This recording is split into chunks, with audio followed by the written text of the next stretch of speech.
अस्सलाम वालेकुम students, hopefully आप सब लोग खैरियत से होंगे। बायो का थर्ड वाला चैप्टर हमने कंप्लीट कर लिया हुआ था। आज हमने फोर्थ चैप्टर स्टार्ट करना है, सेल्स एंड टिश्यूज़। तो लेट्स स्टार्ट करते हैं हम इसे। चैप्टर का नेम है सेल्स एंड टिश्यूज़। स्टार्ट करने से पहले हमें चैप्टर का नेम का पता होना चाहिए कि सेल्स एंड टिश्यूज़ इसका नेम क्यों रखा गया है, क्योंकि इस पूरे चैप्टर में हम सेल्स के बारे में बात करने वाले हैं और लिविंग ऑर्गेनिज्म में जो टिश्यूज़ होते हैं उनके बारे में जानने वाले हैं। तो पहले हमें पता होना चाहिए कि सेल्स हम किसे कहते हैं। सेल को अगर हम डिफ़ाइन करते हैं तो हम कहते हैं structural and functional unit of living organism. Living organism का स्ट्रक्चरल फंक्शनल यूनिट दोनों ही सेल है। मतलब लिविंग ऑर्गेनिज्म पूरा का पूरा सेल पर स्ट्रक्चर के लिहाज से भी डिपेंड कर रहा है और फंक्शन के लिहाज से भी डिपेंड कर रहे हैं। क्योंकि जैसे हम कहते हैं ना, कोई भी चीज़ जो होती है बड़ी लिविंग है, नॉन लिविंग है, वह स्मॉल पार्टिकल्स से मिलके बनी होती है। तो इस तरह से जो लिविंग ऑर्गेनिजम्स होते हैं ये भी स्मॉल पार्टिकल्स से मिलके बनी होती है। तो वो जो स्मॉल पार्टिकल्स होते हैं लिविंग ऑर्गेनिज्म में, वो सेल ही होते हैं। सेल ही मिलके वो पूरा का पूरा स्ट्रक्चर बनाते हैं और उस सेल में ही बहुत सारे ऑर्गेनाइज मतलब डिफरेंट ऑर्गेनाइज होते हैं जो कि डिफरेंट फंक्शंस करते हैं। हर सेल के अंदर फंक्शंस होते हैं और फिर ये सारे सेल्स मिलके पूरी बॉडी के फंक्शन को कंट्रोल करते हैं। दूसरा आ जाता है टिश्यूज़। टिश्यूज़ जो होते हैं हम इसको डिफ़ाइन करते हैं तो हम कहते हैं ग्रुप ऑफ सिमिलर सेल्स। एक जैसे सेल्स मिलकर क्या बनाते हैं? टिश्यू। दूसरी बात, परफॉर्मिंग सेम फंक्शन के ये वाले जो सेल्स जो एक टिश्यू में मौजूद होते हैं उनका फंक्शन भी क्या होता है? सेम। ये डेफिनेशन हमने ऑलरेडी की हुई है चैप्टर नंबर 1 में। तो बेटा आगे हम इसकी एग्जांपल लेते हैं। एग्जांपल तो टिश्यूज़ की बहुत सारी होती हैं, एनिमल्स में भी, प्लांट्स में भी। एक सिंपल तरीन हम एग्जांपल दे रहे हैं, skeletal muscle tissue. Skeletal muscle, skeletal word निकला है स्केलेटन से, मतलब ढांचा, जिसे हम कहते हैं ना हड्डियों का ढांचा।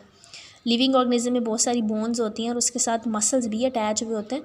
तो उस मसल टिश्यू को जो हम स्टडी कर रहे हैं, ये उस टिश्यू की बात कर रहे हैं, ये उसका डायग्राम है मसल टिश्यू की। तो बेटा ये देखें, ये इसका सेपरेट पोर्शन नज़र आ रहा है, ये इसका सेपरेट, ये भी और ये भी, सारे सेपरेट इसके पोर्शंस हैं। और हर जो सेपरेट इसका पोर्शन है ना उसको हम सेल कहते हैं, मसल सेल कहलाएगा ये। अब ये वाले सेल्स मिलके एक पूरा क्या बना रहे हैं? टिश्यू।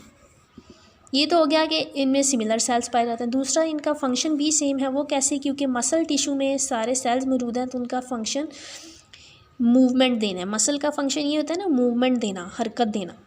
हम एक जगह से दूसरी जगह मूव करते हैं या एक जगह पर ही बैठकर अपने बॉडी पार्ट्स को मूव करते हैं तो हमारे मसल्स की वजह से और बोन्स की वजह से ही होता है। तो ये मसल्स जो होते हैं, यही सेल्स जब कॉन्ट्रैक्ट मतलब सिकुड़ते हैं या रिलैक्स मतलब जब फैलते हैं तो उसकी वजह से मूवमेंट पैदा होती है। तो ये फिर उसकी एग्जांपल आ जाती है। नेक्स्ट हम चलते हैं सेल की फर्दर प्रॉपर्टीज़ पढ़ते हैं। हम कहते हैं सेल्स बहुत स्मॉल होते हैं, can't be seen with naked eye, आम इंसानी आंख से नहीं देखे जा सकते। तो फिर इनको देखने के लिए क्या यूज़ किया जाता है? एक इंस्ट्रूमेंट, एक डिवाइस, जिससे हम क्या कहते हैं? माइक्रोस्कोप। नेम सुना होगा शायद आप में से किसी ने देखी भी हो। माइक्रोस्कोप होता है, इससे हम टाइनी ऑर्गेनिज्म या फिर छोटे छोटे ऑर्गेनिज्म, सेल, टिश्यूज़ वगैरह ये सब चीज़ें इससे देखते हैं। माइक्रोस्कोप के यूज़ को हम क्या कहते हैं? माइक्रोस्कोपी। मतलब माइक्रोस्कोप को यूज़ करते हुए हम हर चीज़ का स्मॉलेस्ट पार्टिकल्स जो होते हैं, माइक्रो ऑर्गेनिजम्स होते हैं, लिविंग सेल्स होते हैं, उनको स्टडी करते हैं और उसको यूज़ करते हैं इस लिहाज से। तो उसको हम क्या कहते हैं? माइक्रोस्कोपी। नेक्स्ट बात आती है कि माइक्रोस्कोप वर्ड कहाँ से और किस तरह से डिराइव हुआ। ये ग्रीक वर्ड से डिराइव किया गया है। माइक्रो का मीनिंग होता है छोटा, मतलब स्मॉल। स्कोप को ग्रीक में अगर एक्चुअली यूज़ किया जाए तो सी की जगह यहाँ पर के था। इसका मीनिंग होता है वॉचर। वॉचर मतलब देखने वाला। तो इसको पूरा अगर हम मीनिंग बताते हैं तो वॉचर ऑफ स्मॉल मतलब छोटे को देखने वाला, इस तरह की इसकी सेंस में आती है। तो माइक्रोस्कोप हम सिंपली फिर कहते हैं कि जिससे हम छोटी चीज़ों को देखते हैं, जो हमसे आम इंसानी आँख से नहीं देखी जाती, उनको देखते हैं। तो उसके लिए जो इंस्ट्रूमेंट यूज़ किया जाता है उससे हम क्या कहते हैं? माइक्रोस्कोप। ये था माइक्रोस्कोप का छोटा सा इंट्रोडक्शन। अब हम रियल टॉपिक पे आते हैं। उसमें हमने सबसे पहले पढ़ना है कि माइक्रोस्कोप जो थे वो पहले कौन से आए थे, किसने डिस्कवर किया, वो कैसे होते हैं। तो जो सबसे पहले माइक्रोस्कोप आया था वो कंपाउंड माइक्रोस्कोप। माइक्रोस्कोप की डिफरेंट काइंड्स होती हैं। लाइट माइक्रोस्कोप होते हैं, कंपाउंड माइक्रोस्कोप होते हैं, इलेक्ट्रॉन माइक्रोस्कोप होते हैं। इन सब में इनकी वर्किंग में थोड़ा बहुत डिफरेंस होता है, साथ में लेंसेज का डिफरेंस होता है। लेंसेज जो इसमें अंदर प्रेजेंट होते हैं वो बेसिकली दो तरह के होते हैं। ये कन्वेक्स लेंस होता है जो बाहर की तरफ उभरा हुआ है, और एक कनकेव लेंस होता है। ये दोनों ही लेंस जो होते हैं रेक्टिफाई करते हैं, मैग्नीफाई करते हैं चीज़ों को। तो ये इन माइक्रोस्कोप वगैरह में यही प्रेजेंट है। तो हम देख रहे थे कि फ़र्स्ट जो माइक्रोस्कोप ईजाद हुआ था वो कंपाउंड माइक्रोस्कोप है। ये ज़ेकरियस जेंसन ने इन्वेंट किया था। ज़ेकरियस जेंसन ने हॉलैंड में 1595 में इसको इंट्रोड्यूस करवाया था। तो हम पढ़े थे कि ये हॉलैंड में 1595 में इसको इंट्रोड्यूस करवाया गया था। अब इसका स्ट्रक्चर कैसा था? ये एक सिंपल ट्यूब लाइक स्ट्रक्चर था जिसमें दो लेंसेज मौजूद हैं। आपको एमसीक्यू में ये पूछा जा सकता है कि कब इन्वेंट हुआ था, किसने इन्वेंट किया था, इसमें लेंसेज कितने हैं। उसके बाद आ जाती है कि इसकी मैग्नीफिकेशन 3x to 9x। अब बात आती है कि मैग्नीफिकेशन क्या होता है। मैग्नीफिकेशन हम कहते हैं, मैग्नीफाइड से वर्ड निकला है जिसको बड़ा करके दिखाना, जूम करके दिखाना जिसे हम कहते हैं ना। इसको सिंपली डिफाइन करें तो हम कहते हैं increase in apparent size of an object, कि किसी ऑब्जेक्ट की ज़ाहरी जो शक्ल है, ज़ाहरी साइज़ है उसमें इंक्रीज़ आ जाना, उसको हम मैग्नीफिकेशन कहते हैं। उसके बाद आती है, मतलब इसके बारे में हम कह रहे हैं कि 3x to 9x, एक्स उसका यूनिट के तौर पे यूज़ किया जाता है। 3 से 9 तक ये किसी चीज़ को मैग्नीफाई करके दिखा सकता है। उसके बाद आता है रेजोल्यूशन या रिजॉल्विंग पावर। ये सेम ही है, दो डिफरेंट इसके लिए वर्ड यूज़ किए जाते हैं। ये क्या होती है? Measure of clarity of image, किसी इमेज की क्लियर होने की जो पैमाइश होती है कि किस हद तक कोई इमेज जो है वो क्लियर होके साफ़ हमें नज़र आ रहा है, साफ़ शफाफ। अब जैसे अब लोग जब सेलफोन से कोई पिक्चर उतारी जाती है तो उसको हम मैग्नीफाई करके मतलब जूम करते हैं, तो एक लिमिट आती है कि वो पिक्चर जो होती है उससे आगे जूम नहीं हो सकती, उससे ज़्यादा जूम नहीं हो सकती, तो वो वहीं रुक जाती है। तो वो जो उसकी लिमिट है ना, जहाँ उससे आगे वो जूम नहीं हो सकता, उसको वो उसकी हम मैग्नीफिकेशन पावर कहते हैं, उससे मैग्नीफिकेशन होती है उसकी। बात आती है आगे क्लैरिटी की, मतलब रेजोल्यूशन की।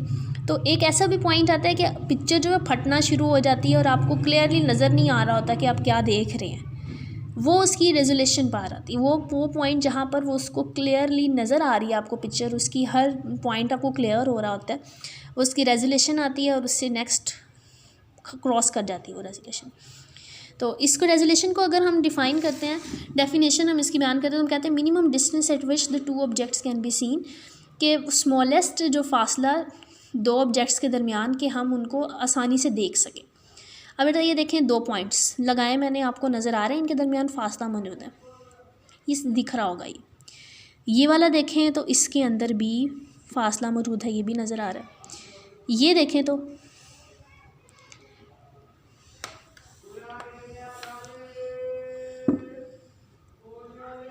इसमें थोड़ा सा फासला बहुत कम नज़र आ रहा है, बहुत कम।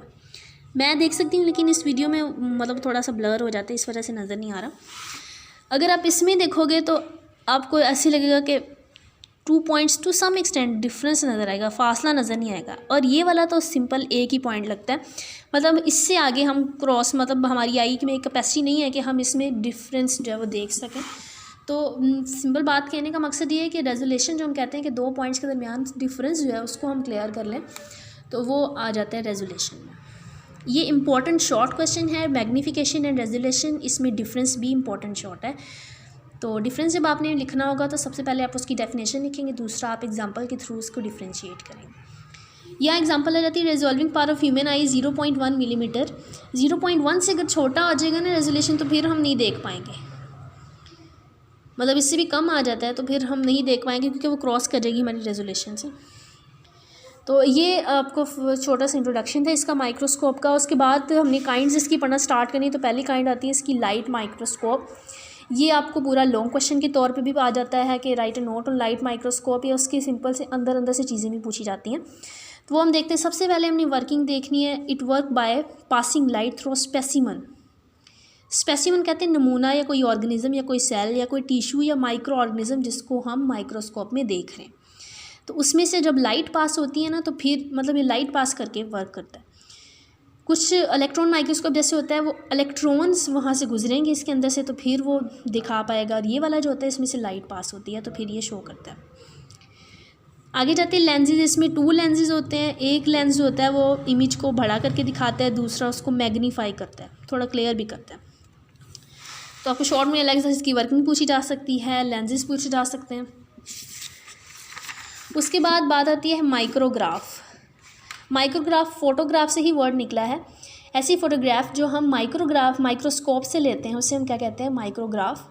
बेटा जो बुक्स पे आपको बहुत छोटे छोटे माइक्रो ऑर्गेनिजम्स या सेल ही आप ले लें, वो आपकी बुक में पूरे सेल की मतलब डायग्राम मौजूद है। वो किधर से आई है, हमें कैसे पता चला कि सेल में इतना कुछ मौजूद होता है? वो फ़ोटोग्राफ्स आप तक पहुंची हैं, तो वो फ़ोटोग्राफ्स माइक्रोस्कोप से ही ली गई हैं, तो उसको हम माइक्रोग्राफ कहते हैं। मतलब उसको हम सेल को तो खुद हम इंसानी आँख से नहीं देख सकते, तो उसको माइक्रोस्कोप से ही देख के, उसको ऑब्ज़र्व करके, उसकी फ़ोटोग्राफ लेके हम तक पहुंचाई गई है। तो वो जो फ़ोटोग्राफ्स जो ली गई हैं उसको हम क्या कहेंगे, माइक्रोग्राफ।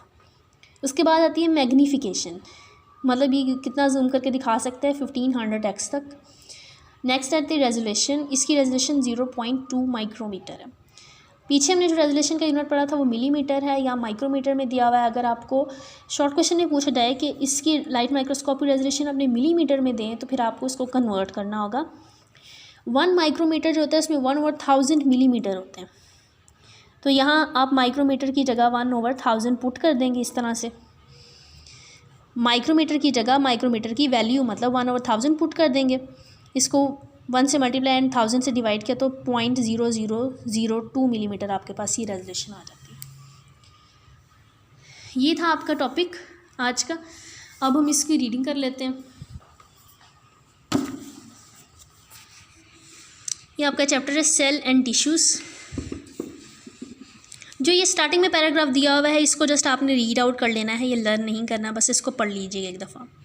स्टार्ट आपने यहाँ से करना है microscopy and emergence of cell theory.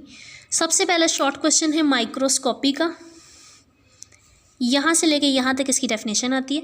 Use of microscope is known as microscopy. आगे the first compound microscope developed by Zacharias Janssen in Holland in 1595। It was simply a tube with lenses each and at each end and its magnification range from 3x to 9x। ये आपको याद भी होनी चाहिए और MCQ में भी पूछी जा सकती है। उसके बाद 2 important terms are used in microscopy, magnification and resolution, resolving power। यहाँ से आपने मैग्नीफिकेशन की डेफिनेशन याद करनी है। यहाँ से magnification is the increase in the apparent size of an object and it is important factor in microscopy. यहाँ तक इसके साथ आप ये वाली एग्जांपल दे दोगे कि लाइट माइक्रोस्कोप की जो मैग्नीफिकेशन है 3x to 9x है सिंपल कंपाउंड माइक्रोस्कोप की, या आप आगे हम लाइट माइक्रोस्कोप पढ़ेंगे उसमें से किसी की एग्जांपल दे दें तो आपका क्वेश्चन क्लियर हो जाएगा। रिजॉल्विंग पावर और resolution is the measure of the clarity of the image. It is the minimum distance at which the 2 object can be seen as separate object. यहाँ तक आप इसकी डेफिनेशन करेंगे ऑब्जेक्ट तक। Human naked eye can differentiate between two points which are at least 0.1 millimeter apart। आप simply ये भी लिख सकते हैं the resolution of human I is 0.1 millimetre apart. तो रेजोल्यूशन की डेफिनेशन के साथ आपने ये वाली एग्जांपल दे देनी। उसके बाद आपको कह रहे हैं this is known as resolution of human eye if we place 2 objects 0.02 millimetre apart. अगर हम 0.02 मिलीमीटर 0.05 मिलीमीटर के फासले पर 2 ऑब्जेक्ट्स को रख देते हैं तो उसमें हम डिफरेंस नहीं कर सकेंगे। Human eye would not be able to differentiate them as 2 separate object. Magnification and resolution can be increase with the help of lenses.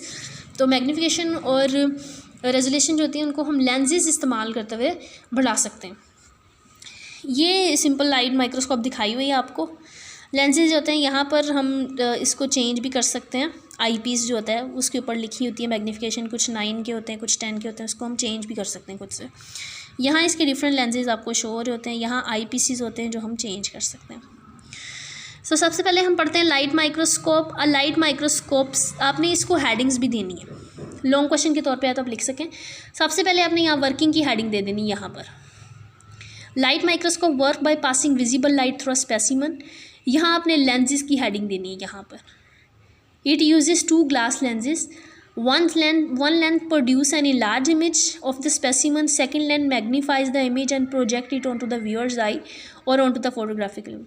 Image बनने के बाद या तो प्रोजेक्ट की जाती है इमेज को व्यूअर्स आई में, मतलब देख रहा है ना जो माइक्रोस्कोप में इमेज को यहाँ से उसकी आई में वो इमेज बन जाता है, या फिर फोटोग्राफिक फिल्म मतलब या कोई स्क्रीन वगैरह किसी इलेक्ट्रॉन माइक्रोस्कोप में या फिर लाइट माइक्रोस्कोप के साथ अटैच की हो तो वहाँ पर दिखाई देती है।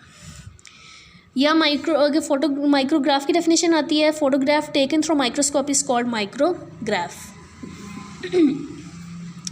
उसके बाद आपने यहाँ पर हेडिंग देनी है रिजॉल्विंग पावर की। यहाँ पहले आप मैग्नीफिकेशन की देंगे,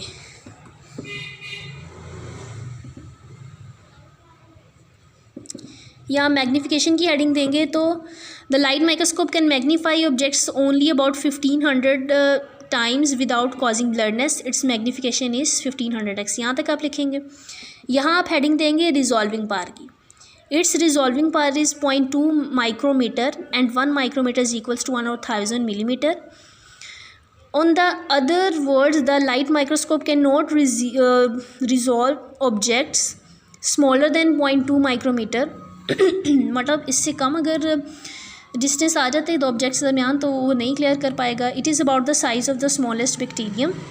the image of the bacterium can be magnified many times but light microscope can not show the details of internal structure. मतलब ये कोई माइक्रो ऑर्गेनिज्म अगर हम देखते हैं अमीबा वगैरह तो उनका इमेज जो है वो बड़ा करके देखा जा सकता है, लेकिन उसके अंदर क्या क्या मौजूद है वो शायद हम लाइट माइक्रोस्कोप से नहीं देख पाएंगे।